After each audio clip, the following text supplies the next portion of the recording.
The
following program may contain coarse language, violence, nudity, mature subject matter, or scenes which may not be suitable for all viewers. Viewer discretion is advised.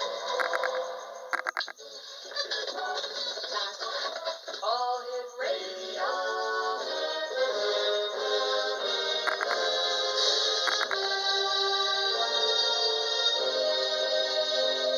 Welcome to the X Zone, a place where fact is fiction and fiction is reality. Now, here's your host, Rob McConnell.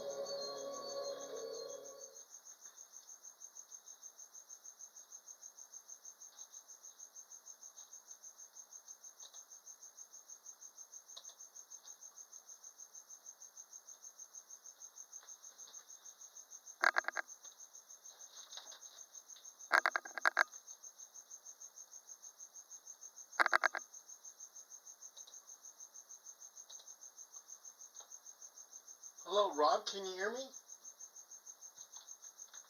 Oh, no. All right. Do we Okay. have Paul Dale there? Hey, can you hear me, Rob? I can hear you fine. Fantastic. Okay, great. All right, nice talking to you. Like I was saying, we're going to be talking to you about the paranormal, but in the next hour, we're going to be speaking to our guest who will be joining us at the top of the hour, William Barnes. We're going to be talking about Sasquatch, so that's going to be a very interesting hour. How have you been, Paul? Good seeing you. I've been good there, Rob. How you doing? Not too bad for an old guy, you know, COVID and everything else that we've had up here in Canada. It's always hard to try and understand and make sense of what the heck happened and why it happened. But here we are. No worse for wear. How about yourself and your family? Oh, everything's fine. We got contacted by a documentary crew down in Los Angeles with Netflix, and it seems like they want me and my wife to host a seance in North Hollywood. Ooh. Yeah, so they're talking about doing that in probably 3 weeks from now. So Well, good see for you. what happens, yeah. You'll have to let us know how you make out. Yeah. And you know I what? don't mean make out with your wife. I mean make out in the seance. Just had to get that straight. You know, yeah, it's funny that you're mentioning your next guest who's going to be talking about Sasquatch. I have my own Bigfoot story. Would you share it with us? Sure. When we did an investigation in Mount Shasta, we went in search of UFOs. The last of the Lemurians supposedly live in the caverns in Mount Shasta, and we were doing a Bigfoot hunt. And I got to this one point of this creek, and there was nobody else there except 2 of my investigators. And I did a wood-on-wood type communication. So I picked up this piece of wood and hit the tree 3 times, seeing if I could get a response. Well, I did this 3 different times, Then all of a sudden, I heard 3 rocks go into the creek as an answer to my wood-on-wood communication. And there was nobody around. Bears can't pick up rocks and throw them in the creeks, but it was 3 solid hits into the creek with 3 rocks. So that was absolutely amazing. So there was something out there that did that. Fascinating. For those listeners and viewers who are meeting you for the first time, Paul, can you tell us a little bit about yourself and what was it that led you to doing the work that you're doing in the paranormal? I actually lived in a haunted house when I was a little boy. All kinds of things were happening to me. I was targeted. I was attacked by, it seemed like, several entities. And this was a house on Effie Street in Fresno. And this entity, at one point in time, and it sounds crazy, but it looked like a black tea kettle. And it opened up my window halfway, and the snout pointed towards me and blew out this mist. That mist, the next day, I was sick with bronchitis.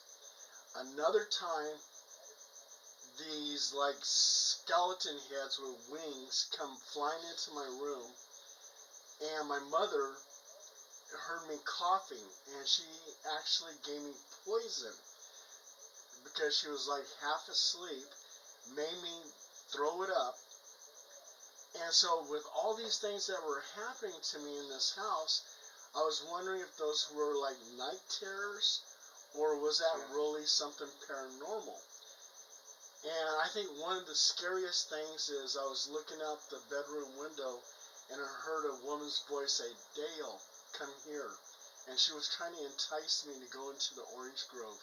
And I feel if I went into that orange grove, you wouldn't be talking to me right now.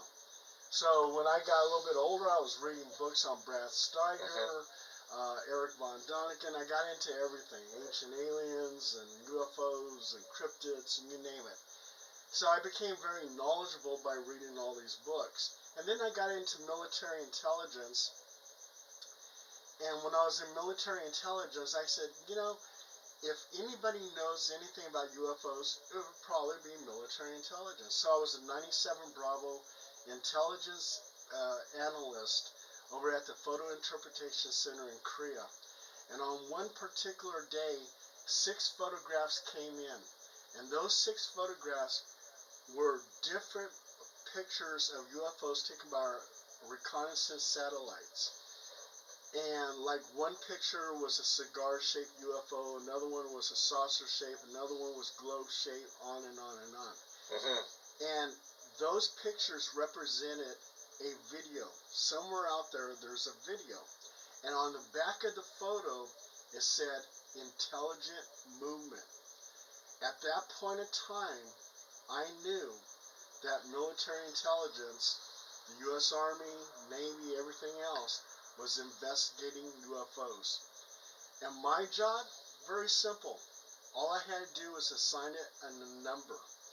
And those photos were sent over to the DIA, Defense Intelligence Agency.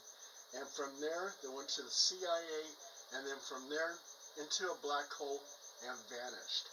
Wow. So, yeah. No, go ahead, sir.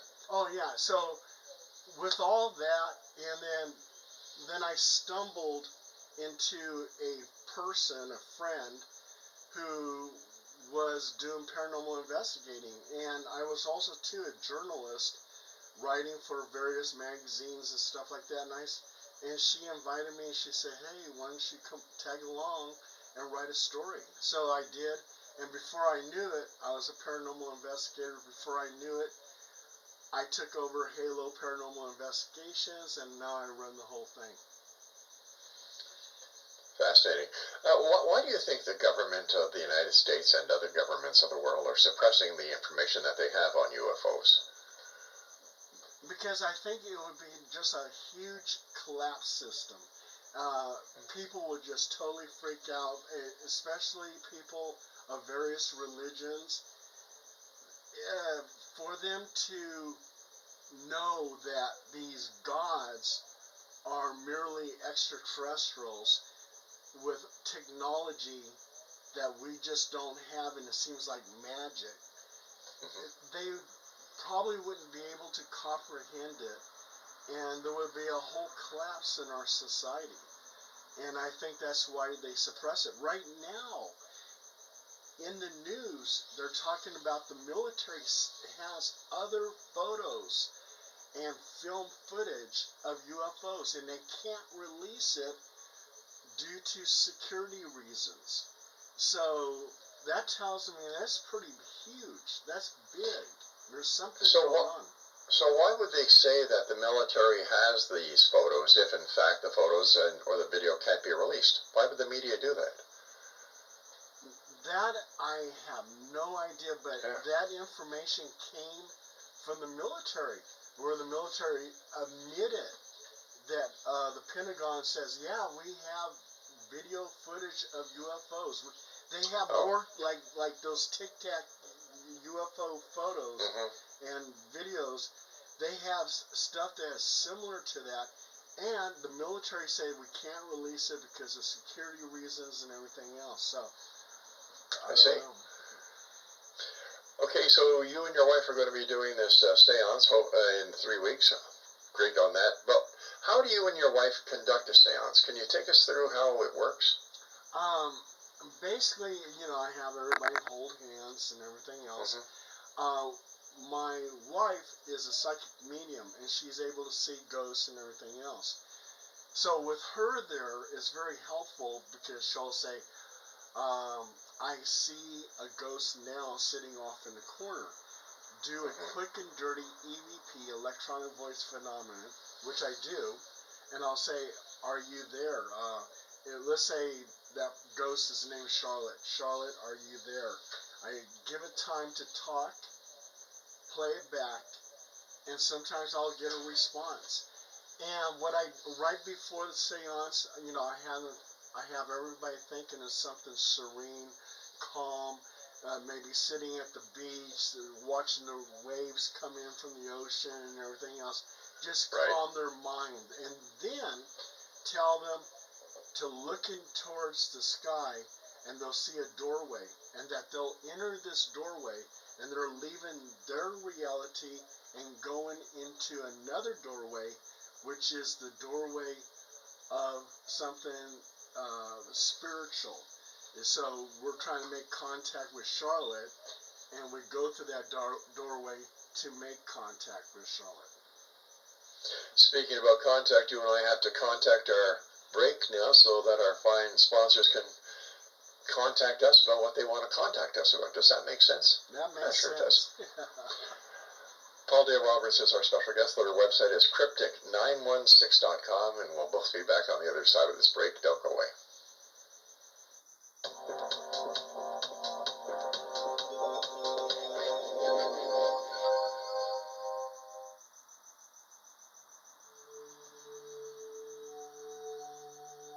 Do you enjoy paranormal, sci-fi romance, yet find yourself tired of the same old themes and storylines? Then you won't want to miss Kahira O'Donnell's latest exciting release, To Taste You Again.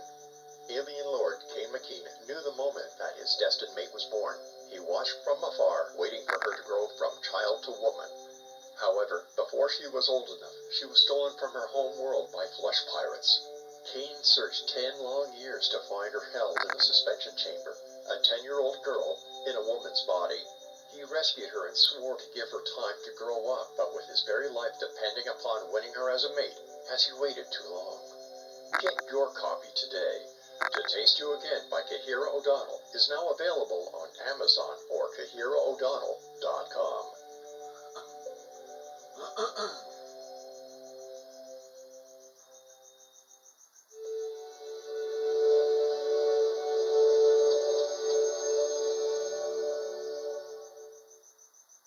Welcome back, everyone. Paul Dale Roberts is our guest this hour. His website is cryptic916.com.